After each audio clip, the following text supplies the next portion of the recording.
All right, let's dive in. Today, we're focusing on something super practical. Business English. The kind that helps you sound like a pro in real-world situations. Exactly. And we've got a fantastic resource to help us with that. Oh, tell me more. It's a YouTube video from English Podcast Zone titled Business English Learning Podcast Conversation Episode 2. Okay, so what makes this video stand out from, the millions of other business English resources out there? Well, it's not just about memorizing vocabulary lists. Right, right. It actually shows you how native speakers use those words and phrases naturally in context. Like we're getting a sneak peek into a real business meeting. Exactly. I like it. So where does this deep dive begin? Well, the video starts with a vocabulary preview focusing on essential terms like drive sales and promotion. Now, I'm guessing most of our listeners are already familiar with those words, at least on a basic level. Probably, but the video does a great job of explaining their specific applications in a business context. So it's not just about knowing the dictionary definition. Right. It's about understanding how those words function in the dynamic world of business. I see. So how do they do that? They use clear, real-world examples. For instance, they explain drive sales as the actions a company takes to increase sales. Like running a special promotion. Exactly. They give the example of using a 2-for-1 promotion to drive sales. Ah, the classic 2-for-1. I bet everyone listening has seen that tactic in action. Yeah, probably countless times. It's that kind of practical application that makes the video so effective. Absolutely. It's one thing to know a word, but it's another to see how it's actually used in a real-life scenario. Exactly. All right, so we've got the vocab preview. What comes next? Well, then things get interesting. The video takes us straight into a dialogue scene, set in a tense sales meeting. Oh, I love a good dialogue. Who are the players? We meet Roger and Natalie, who are brainstorming ideas to improve sales figures. Sounds familiar. And then there's Mr. Swan, the CEO. Oh, CEO. Uh-huh. Already sounds a bit intimidating. He does have a rather, let's say, strong personality. You can say that again? As the dialogue plays out, we hear them using phrases like match the competitors, Meaning? to offer similar products or services, Got it. and in the market. Ah, like what's currently available to consumers. Precisely. Okay, so we've got Roger and Natalie throwing out ideas, and we've got Mr. Swan, the CEO. What happens next? Well, that's where the tension really ramps up. Roger and Natalie's suggestions are pretty much dismissed, even ridiculed by Mr. Swan. Ouch. Give me an example. Natalie suggests a 2-for-1 promotion. Remember that phrase from earlier? Yeah. And Mr. Swan just shuts her down, saying, it'll never fly. Oh, man, that's got a sting. It's almost painful to listen to, especially because... Well, moments later, Mr. Swan presents practically the same idea as his own. Oh, no, really? Yeah, he even claims it as the solution they need. So it's not the idea itself that's bad, it's who's presenting it. Exactly. It makes you think about how hierarchy and communication dynamics can really affect how ideas are received. Absolutely. The video doesn't explicitly say that, but it's definitely implied through the dialogue. Very subtly, but effectively. So it's not just a language lesson, it's a lesson in office politics. You could say that. I love it when we get these little glimpses into workplace dynamics. Me too. It adds another layer of depth to the whole learning experience. Okay, so we've talked about the vocabulary preview and the rather dramatic dialogue scene.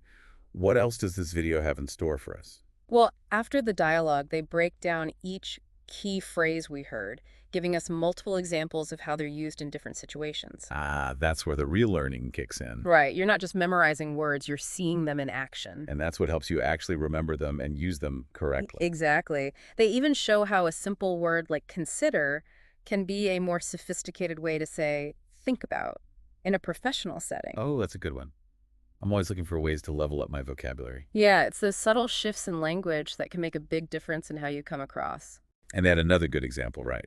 But using brilliant instead of great. Yes. It adds a touch more enthusiasm and sophistication. It's like, yeah, great is fine, but brilliant is, well, brilliant.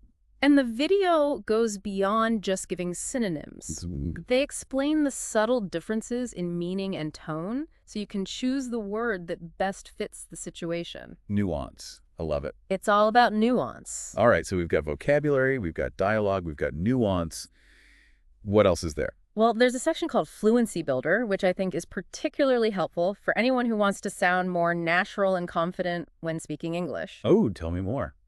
They take phrases you might already know, like "I'll be here soon," and show you how to say them in a more native-like way. So what's a more natural way to say I'll be here soon? They suggest something like, "He'll be here any minute." Ah, I see. It's just a small tweak, but it sounds so much smoother. Exactly. It's those little details that can really make a difference in how fluent you sound. It's like they're giving you the secret code to unlock native-like fluency. I like that analogy. So we've covered vocabulary, dialogue, nuance, and fluency. Is there anything else we should know about this video before we move on? Well, there's one more thing that I found particularly interesting. Okay, I'm all ears. The video doesn't just focus on language, it also delves into Mr. Swan's management style. Oh, interesting. So it's not just about the words themselves, it's about the bigger picture of communication and leadership. Precisely. And the hosts of the video don't hold back. They actually critique Mr. Swan's behavior, pointing out how his tendency to shut down ideas can create a negative work environment. Yeah, I can see how that would stifle creativity and motivation. Exactly. They contrast this with a personal anecdote about a supportive manager who fostered open communication and encouraged their team to share ideas. That's so important. It's a good reminder that effective communication is about more than just saying the right words. It's about creating a space where everyone feels valued and empowered to contribute. And that's what ultimately leads to success, both individually and as a team. Absolutely. All right, so this video has given us a lot to think about. Practical vocabulary, real-world dialogue, insights into effective communication, and even a glimpse into different management styles. And we've only just scratched the surface. There's still so much more to explore. In the next part, we'll delve deeper into some of the specific phrases and concepts we've touched on today and discuss their practical applications in more detail. Sounds good. But before we move on, I want to give our listeners a little something to chew on. Ooh. Have you ever experienced a work environment similar to the one depicted in the video? Maybe you've had a Mr. Swan in your life, or perhaps you've been lucky enough to work with a manager who inspired you to excel. It's a good question. Take a moment to reflect on your own experiences. We'll pick up this thread in the next part of our deep dive. So stay tuned. You know what strikes me about this video? What's that? It's how relatable they make these business concepts. Yeah, it's not just some stuffy textbook approach. Exactly. They use scenarios that anyone can connect with. Like that whole concrete solutions thing? Ah, yes. Remember Mr. Swan was obsessed with finding those? Yeah. Well, the video does a good job of explaining what that actually means in a business context. Because, I mean, concrete, it's a literal thing, right? Like a sidewalk. Right. But in this case, it's about having specific, actionable plans. Not just vague ideas. Exactly. They give the example of concrete solutions for our recruitment problem. Okay, yeah, that makes sense. It's about having clear steps to address the issue. Have you ever been in a situation where you needed to come up with those concrete solutions? Oh, absolutely. I think everyone in the business world has faced that at some point. Definitely. And it's not always easy, is it? Nope. But that's why I appreciate how this video breaks it down, makes Yeah. it less intimidating. It's like they're giving you a roadmap for tackling those tough situations. Exactly. You know, something else that really stood out to me was that moment with Natalie and the 2-for-1 promotion. Oh, yeah, when Mr. Swan just dismissed her idea out her hand. And then later, he presents the same thing as his own brilliant solution. It's a classic example of how good ideas can get lost in the mix, you know, especially in a hierarchical environment. It makes you wonder how many great ideas are overlooked simply because of who suggested them. Absolutely. It's a good reminder to be open to ideas from all sources. So listen to your team. Exactly. And this is where having a strong command of business English can really help. How so? Because it gives you the tools to articulate your ideas clearly and persuasively, no matter your position in the company. To make sure your ideas are heard. Precisely. And it's not just about expressing your own thoughts, it's also about understanding the nuances of what others are saying. Like when someone says, it'll never fly. Exactly. That one's loaded with meaning. I mean, on the surface, it's just a rejection, right? Right, but it often implies that the idea is impractical, maybe even a little ridiculous. I love the example they use in the video. Which one? Selling bikinis in Alaska. Ugh, yeah. That perfectly captures the sentiment. It paints a picture, you know? You can instantly see why that wouldn't work. Exactly. And those kinds of vivid examples are so helpful for remembering these phrases. It's like they're creating a mental hook for you. Absolutely.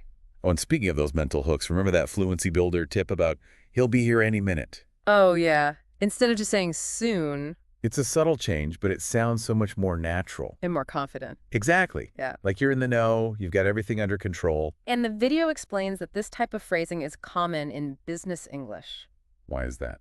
Well, it conveys a sense of precision and efficiency. It's like I'm on top of things. I know exactly what's going on. Exactly.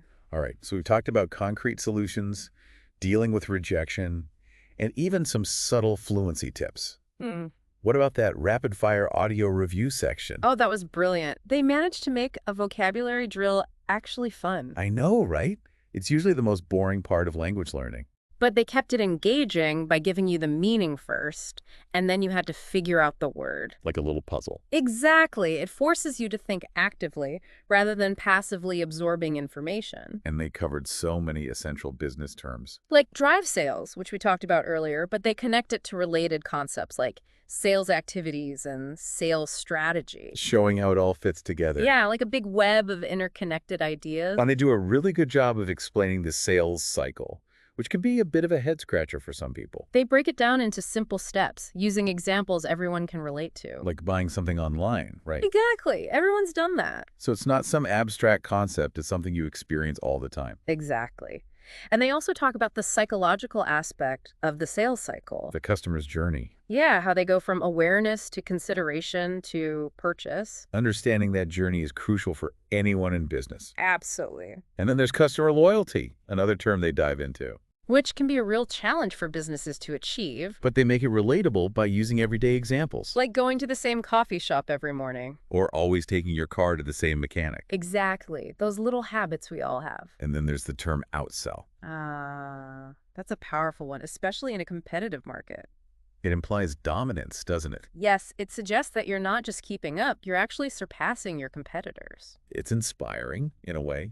It shows how language can be used to motivate and set goals. And they wrap up the audio review with competitive. Which brings us back to the core of it all, really. The constant drive to stay ahead of the game. To innovate, to adapt, to outshine the competition. So in essence, this rapid-fire review section is like a crash course in essential business vocabulary. Delivered in a way that's actually fun and engaging. It's like a mental workout, but in a good way. Exactly. It leaves you feeling energized and ready to take on the world of business. With all the right words at your disposal. Precise. Now, before we move on to the final part of our deep dive, Okay. I want to ask our listeners a question. Go ahead. Out of all the business terms we've discussed today, which ones resonate most with you? Maybe there's a term that you've always struggled with or one that sparked a new idea. Take a moment to reflect on those words and how they might apply to your own professional life. We'll be back in the next part to wrap up our deep dive and explore those final takeaways. So stay tuned.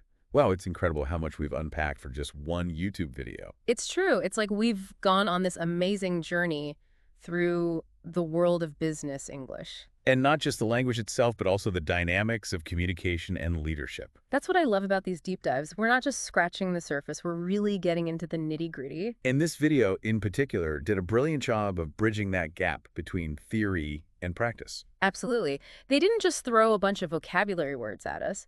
They showed us how those words are used in real-life business situations. Like that dialogue between Roger, Natalie, and Mr. Swan. It was like watching a mini-drama unfold right before our eyes. It was. With all the tension and power struggles you often find in a workplace. It was almost like they were holding up a mirror to the corporate world. And in doing so, they've given us some valuable insights into how to navigate that world effectively. Using the power of language. Exactly. It's not just about what you say, it's about how you say it. And who you say it to. That's right. Remember those subtle phrasing adjustments they highlighted?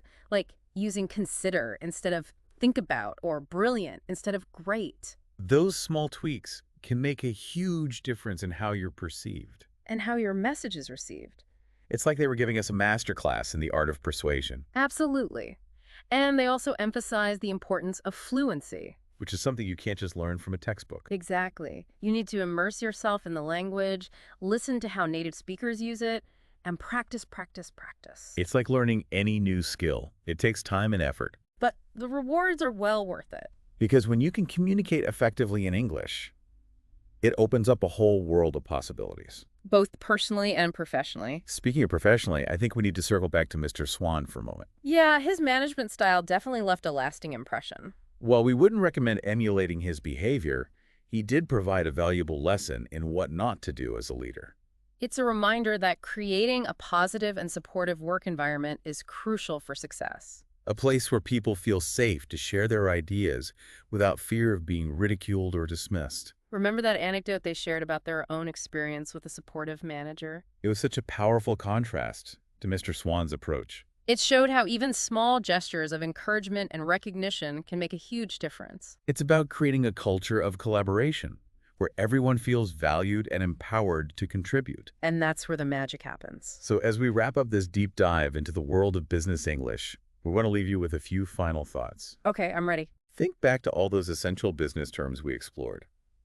Dry sales, sales cycle, customer loyalty, competitive, and so many others. They're like tools in your communication toolbox. Exactly.